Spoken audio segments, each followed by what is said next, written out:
வந்து என்னன்னா ஒரு இலங்கையில வந்து இப்போ நேரடியாக போயிட்டு வந்த மாதிரியா ஒரு ஃபீலை வந்து ரொம்ப வழி நிறைந்த படமா இருக்கு. இதை ஒரு வழி நிறைந்த ஒரு மூவியா இருக்கு. ஒரு யதார்த்தமான ஒரு மூவி தான்.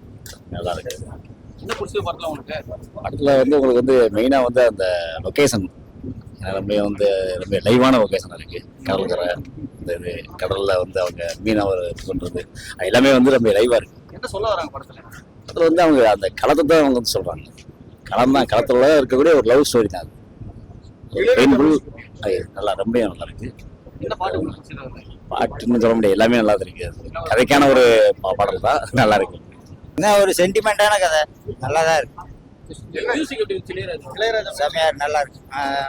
எப்படி சொல்றேன், ரொம்ப யதார்த்தமா எடுத்துருக்காங்க. சும்மா இப்படிதான் எடுக்கணும்னு ஒரு ஆக்ஷனா பண்ணாம யதார்த்தத்தை யதார்த்தமா எடுத்துருக்காங்க. நல்லா தான் இருக்கு. அந்தோனி இந்த படம் இன்னைக்கு ரிலீஸ் ஆயிருக்கு. அண்ட் கயல் வின்சென்ட்டை நான் வந்து நார்மலாவே ஒரு சூப்பரான பெர்ஃபார்மர். இந்த படத்துல வந்து அந்த பெர்ஃபார்மன்ஸை வந்து அள்ளி சாப்பிட்டுருக்காருன்னு சொல்லலாம். எப்படி சொல்லலாம், வாழ்ந்திருக்காரு, அந்த கதையோட வாழ்ந்திருக்காரு. ஒவ்வொரு சீனும் வந்து நம்ம ரியலிஸ்டிக்கா ஒரு நடந்த ஒரு இன்சிடென்ட்டை தான் பேஸ்ட் ஆன் ட்ரூ இன்சிடென்ட் தான் எடுத்திருக்காங்க இந்த கதை. ஸோ அந்த படத்துல நடிச்ச எல்லாருமே அவங்களோட பெர்ஃபார்மன்ஸ் ரொம்ப அழகாக பண்ணியிருக்காங்க. அண்ட் இந்த படத்தோட ஹைலைட் வந்து இளையராஜா சார் மியூசிக் தான். சீன் பை சீன் அந்த பேக்ரவுண்ட் நாய்ஸ் இப்போவும் கூஸ் பம்ப்ஸாக தான் இருக்கும் ஒவ்வொரு சீன்ஸுமே. ஸோ எல்லாருமே கண்டிப்பாக தியேட்டர்ஸில் வந்து பார்க்க வேண்டிய படம். இன்னைக்கு ஃபர்ஸ்ட் டேங்கிறதுனால அந்த அளவுக்கு க்ரௌட் இல்லாமல் இருக்குது. ஸோ இந்த வீக் ரிலீஸ் ஆகிற படத்துலேயே இது ஒரு பெஸ்ட் மூவியாக இருக்கும். ஸோ எல்லாரும் வந்து படத்தை பார்த்து சப்போர்ட் பண்ணுவாங்க. என்ன சொல்ல வராங்க படத்தில் என்ன சொல்ல வராங்கன்னா, கடல் மாதா, அதாவது கடலுக்காக மீன் கடற்கரையில் ஒர்க் பண்ணுறாங்கல்ல, அவங்க வந்து நம்ம உண்மையாக நம்ம கடலுக்கு நம்ம அம்மாவாக நினச்சிருந்து நமக்கு அது உண்மையாக இருந்தால் அது என்றைக்குமே நமக்கு சப்போர்ட் பண்ணும் அப்படிங்கிறதான் சொல்ல வராங்க. அது ஒரு எக்ஸ்ட்ராடினரி கிளைமேக்ஸ் இருக்குது. அது கண்டிப்பாக எல்லா தியேட்டர்ஸில் வந்து பார்த்தீங்கன்னா அது வேற மாதிரி, இது அதை விடவே நல்லா இருக்குன்னு சொல்றாங்க. மியூசிக் ரொம்பவே நல்லா இருக்கு. சீன் பை சீன் அந்த background noise, background music, Ilaiyaraaja sir songs எல்லாமே வந்து ஒரு எப்படி சொல்றது, ஒரு பீஸ்ஃபுல்லா, ஒரு நம்ம எந்த ஒரு ஃபோக்கஸும் டைவர்ட் ஆகாம அந்த படத்துலயே நம்ம போற மாதிரி இருக்கும். ரொம்ப நல்லா இருக்கு. படம் பெயின்ஃபுல்லா போதா? பெயின்ஃபுல்லா தான் இருக்கு. காமெடிலாம் எதுவும் இல்ல. ஒரு மனுஷங்களோட மக்களோட கஷ்டம் வந்து என்னங்கறத வந்து கண்ணீர் வழியா நம்மளே ஃபீல் பண்ணி அழுகிற அளவுக்கு இருக்கு. இலங்கை கடற்கரையில காமிச்சிருக்காங்க. இந்த மாதிரி அவங்க தமிழ்லாம் இல்ல. தமிழ்லாம் இல்ல, பட் வந்து அந்த மக்கள் எவ்வளவு கஷ்டப்பட்டிருப்பாங்க அப்படிங்கறது வந்து நம்ம இந்த படத்தை பார்த்தாலே தெரிஞ்சுக்கலாம். ஸோ கண்டிப்பா எல்லாருமே தியேட்டர்ஸ்ல பாருங்க. அந்தோனி படம் இன்றைக்கு வந்து தமிழ்நாட்டுல ரிலீஸ் ஆகி இருக்குது. இது ஒரு மிகப்பெரிய எஃபர்ட் ஈழத்தமிழ் சினிமாக்கு அப்படின்னு நான் நினைக்கிறேன். ராஜா சார் மியூசிக்ல ஒரு பியூட்டிஃபுல்லான ஃபிலிம். இதுல வந்து நீங்க ஸ்ரீலங்கன் ஸ்டோரி வேர்ல்ட பாப்பீங்க. அங்க இருக்கிற வாழ்வியல், நடை, உடை, பாவனை. இப்ப தமிழ்நாட்டை பொறுத்த வரைக்கும் தமிழ்நாட்டோட திரைப்படங்களை நாங்க பிறந்ததுல இருந்து பாக்குறோம். 100 வருஷத்துக்கு மேல இங்க ஒரு திரைப்பட வரலாறு இருக்கு. அப்படி பார்க்கும்போது இங்க மதுரையில என்ன பண்ணுவாங்க, இங்க என்ன ட்ரெஸ்ஸிங் பண்ணுவாங்க, இதுல இருந்து அந்த லைஃப் ஸ்டைல்ல இருந்து வேர்ல்டுல இருந்து எல்லாமே எங்களுக்கு தெரியும். ஆனா உங்களுக்கு வந்து தெரியாது. ஈழத்தமிழர்களோட வாழ்வியல், அவங்களோட வரலாறு எதுவுமே உங்களுக்கு தெரியாது.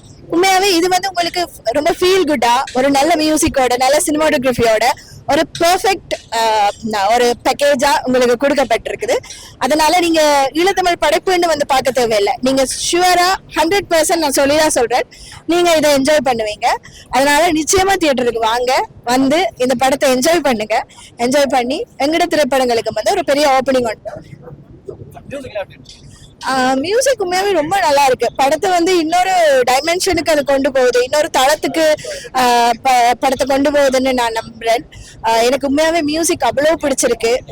ராஜா சார் மியூசிக்கை பத்தி நாங்க சொல்றதுக்கு என்ன இருக்கு, அவர் ஒரு லெஜண்ட். அதே மாதிரி அவர் இந்த படைப்புக்குமே வந்து ஒரு ஈழத்தமிழ் திரைப்படங்கள்ல, ஈழத்தமிழ் ஸ்ரீலங்காக்கு இது முதலாவது இளையராஜா மியூசிக். ஸோ ஃபர்ஸ்ட் ஒரு லெஜண்ட் வந்து எங்களை அங்கீகரிச்சிருக்கிறாரு. ஸோ ரொம்ப தேங்க்ஃபுல்லா இருக்கிறோம். நீங்களும் அதை வந்து பாருங்க, டெஃபினெட்லி உங்களை சாட்டிஸ்ஃபை பண்ணும். Thank you.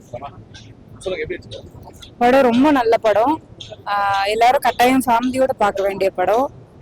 Ilaiyaraaja sir first time ஒரு ஈழத்தமிழ் மூவிக்கு இசையமைச்சிருக்காரு. அந்த இசையோடு சேர்ந்து இந்த கதை ரொம்ப பியூட்டிஃபுல்லாக வந்திருக்கு. ஃபிஷர்மேனோட ஸ்டோரி, அவங்களோட காதல், வாழ்க்கை, தொழில் எல்லாமே இருக்கு. கஷ்ட சந்தோஷம் எல்லாமே ரொம்ப பியூட்டிஃபுல்லாக காமிச்சிருக்காங்க. நிறைய எமோஷனலான ஹை மூமெண்ட்ஸ் இருக்கு. கண்டிப்பாக ஒரு சத்தம் இல்லாம ஒரு ஒரு அழகான கதையை கொடுத்துருக்காங்க. இது நிறைய பேர் சொல்றாங்க இது ஈழத்தமிழ் மூவி, இங்கே தமிழர்களுக்கு ஒர்க் ஆகுமான்னு சொல்றாங்க. அப்படிலாம் கிடையாது. தமிழ் எல்லாருக்கும் தமிழ் தான், எல்லாருக்கும் ஒண்ணுதான். இங்கே நம்ம தமிழ்நாட்டிலேயே வந்து நிறைய ஸ்லாங் இருக்கு. சென்னைக்கு ஒரு ஸ்லாங் இருக்கு, சவுத்துல ஒரு ஸ்லாங் இருக்கு. அந்த மாதிரி இது ஒரு ஸ்லாங்கு. பட் இப்போ எல்லாருக்குமே புரியும், எல்லாருக்குமே ரிலேட் பண்ணிக்கிற மாதிரி இருக்கும். இது ரொம்ப இதுக்கு சம்பந்தம் இல்லாத ஒன்னெல்லாம் கிடையாது. மீனவர்ங்கிறது உலகம் பூரா மீனவருக்கு ஒரு வாழ்க்கை தான். அதுக்கு மொழியை தாண்டி அதுல ஒரு பியூட்டி இருக்கு. அந்த ஈழத்தமிழே அழகா தான் இருக்கும். அதோட சேர்ந்து ஒரு ஃபிஷர்மேனோட வாழ்க்கை ரொம்ப பியூட்டிஃபுல்லா அதை கன்வே பண்ணியிருக்காங்க. உங்களுக்கு என்ன பிடிச்சிருக்கு? எனக்கு எல்லாரோட ஆக்டிங் ரொம்ப பிடிச்சிருந்தது. விஷுவலா ரொம்ப பியூட்டிஃபுல்லா இருந்தது. அந்த அந்த ஃப்ளோ ரொம்ப நல்லா இருந்தது.